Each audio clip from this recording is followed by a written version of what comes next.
नमस्कार बच्चों। Previous lecture में यूनिट 2 कंप्लीट की थी। नेक्स्ट यूनिट 3 करने जा रहे हैं। क्वेश्चन हमारे पहले फिल इन द ब्लैंक्स है। Dash is the most perfect symmetrical figure. सबसे परफेक्ट सिमेट्रिकल फिगर कौन सी होती है? हमारी सर्कल होती है। क्यों? सर्कल को कहीं से भी काटो वो सिमेट्री में ही कटेगा। कंडीशन क्या है कि सेंटर के थ्रू पास होनी चाहिए उसकी axis. Next, alphabet G has dash order of rotation symmetry. अब जी ये करके देखिए क्वेश्चन।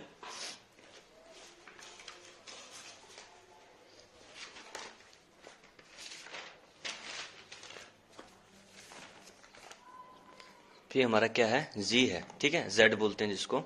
तो इसकी सिमेट्री कितनी है? अब जैसे इसको मैं रोटेट करता हूं, अब 90 डिग्री रोटेट करूंगा मैं इसको, तो ऐसी फिगर बनेगी, ठीक है।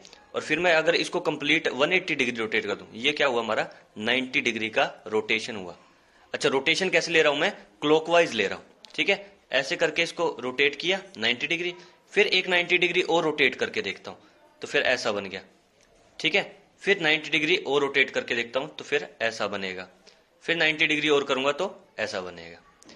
अब ये टोटल हमारा कितना हो गया? 360 डिग्री का रोटेशन हो गया, ठीक है। और 360 डिग्री में एक और दो बार इसने अपनी ओरिजिनल पोजीशन को अचीव किया, ठीक है। आप या तो इसको काउंट कर लो या फिर इसको काउंट कर लो, कोई फर्क नहीं पड़ता, ठीक है।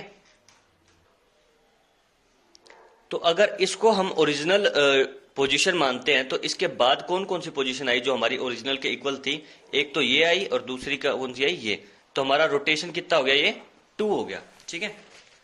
तो इसी तरीके से alphabet G has 2 order of rotational symmetry, ठीक है। इसी तरीके से alphabet N has dash order of rotational symmetry. इसका क्या आएगा?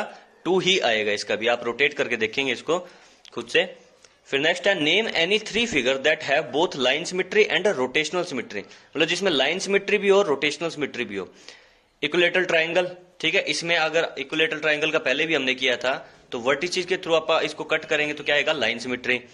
और इसको अगर रोटेट करेंगे तो क्या आएगा? हमारा रोटेशनल सिमेट्री आएगा।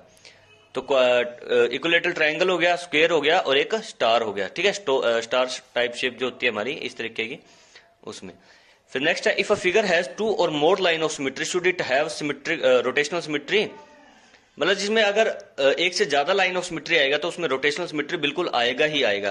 क्यों आएगा? क्योंकि वो 360 डिग्री के एंगल को रोटेट करने में बार बार अपनी ओरिजिनल शेप को अचीव जरूर करेगा, ठीक है। फिर नेक्स्ट कुछ शेप दे रखी है हमें, जैसे regular hexagon, semi circle, rectangle हो गया, इक्विलेटरल ट्राइंगल हो गया, स्टार हो गया, स्क्वायर हो गया। अच्छा, इसमें सेंटर ऑफ रोटेशन है या नहीं है? Point of intersection of diagonal, मतलब सेंटर ऑफ रोटेशन बताना कि किस पॉइंट के थ्रू हम इसको रोटेट करेंगे। फिर बताना ऑर्डर ऑफ रोटेशन, कितने रोटेशन आएगा। रेगुलर हेक्सागन होगा तो 360 डिग्री के एंगल को रोटेट करने में 6 बार ये अपनी ओरिजिनल पोजीशन को अचीव करेगा, ठीक है। इसी तरीके से स्क्वायर कितनी बार करेगा? 4 बार करेगा। अब खुद से ट्राई करके देखेंगे, एक करके दिखाऊंगा मैं। देखो, जैसे ये है हमारा स्क्वायर, ठीक है। अब इसको अगर मैं 90 डिग्री पे रोटेट करूंगा तो क्या आएगा? हमारा सेम ऐसे ही आएगा। फिर 90 डिग्री पे करूंगा फिर ऐसे ही आएगा, और फिर करूंगा फिर ऐसे ही आएगा। तो रोटेशन कितना हो गया हमारा इसमें? 4, ठीक है। फिर नेक्स्ट है miscellaneous exercise. The corner of a solid shape is called vertex. मतलब जो हमारा कॉर्नर होता है सॉलिड शेप का, जैसे ट्राइंगल हो चाहे क्वाड्रिलेटरल हो चाहे कुछ भी हो, इसका कॉर्नर क्या कहलाता है? वर्टेक्स कहलाता है। फिर letter H N and S have a rotational symmetry of order 2। H N और एस को रोटेट करेंगे तो 2 आएगी अपनी rotational symmetry. Order of rotational symmetry of circle is infinite. Circle को कितना मर्जी थोड़ा सा करो चाहे पूरा रोटेट करो, वो हमेशा सेम ही रहेगा, ठीक है। तो उसकी क्या आएगी? इनफाइनाइट आएगी ऑर्डर ऑफ सिमेट्री।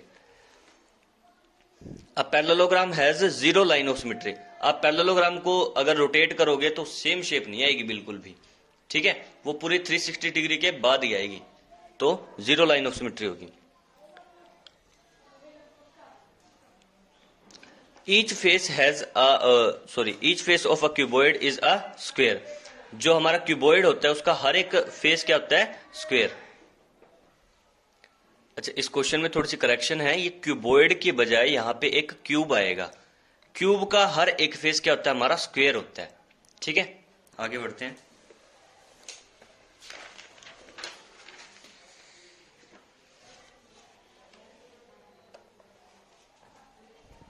नेक्स्ट है a pyramid has only one vertex, false statement है हमारी, क्योंकि पिरामिड में कितने वर्टेक्स होते हैं, हमारे ऊपर का एक वर्टेक्स हो गया और नीचे के 4 हो गए, ठीक है, डिपेंड करता है कौन सा पिरामिड है।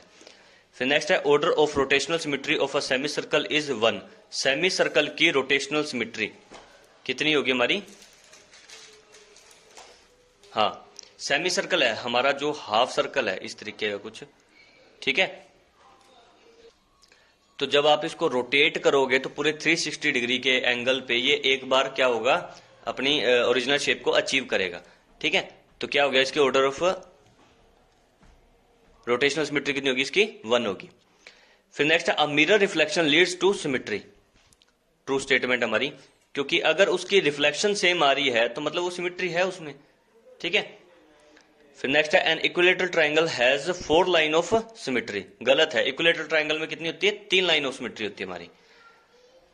फिर the order of rotational of a rectangle is 4 and the angle of rotation is 180 degree, false statement है, स्क्वायर में होती है हमारी 4 रोटेशनल सिमेट्री।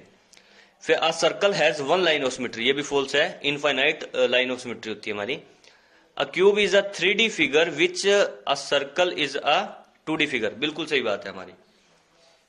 क्यूब और सर्कल, सॉरी क्यूब इज, हाँ ठीक है, जो क्यूब होता है हमारा उसका क्या होता है, 3 डायमेंशनल होता है, ठीक है, उसकी कितनी 6 साइड होती है, और जब एक सर्कल होता है वो हमारा 2D होता है, जो कि एक पेज पे ही बनाया जा सकता है। फिर नेक्स्ट है all the solid shapes are 2 dimensional, false statement हमारी है, सारे की सारी सॉलिड शेप जो होती है हमारी 3 डायमेंशनल होती है, क्योंकि उसमें लेंथ, ब्रेथ और हाइट होती है, ठीक है। फिर नेक्स्ट है हमें इसमें लाइन ऑफ सिमेट्री ड्रॉ करनी है सी पार्ट में, ये आप खुद ट्राई करेंगे, बाकी करेंगे नेक्स्ट लेक्चर में। धन्यवाद।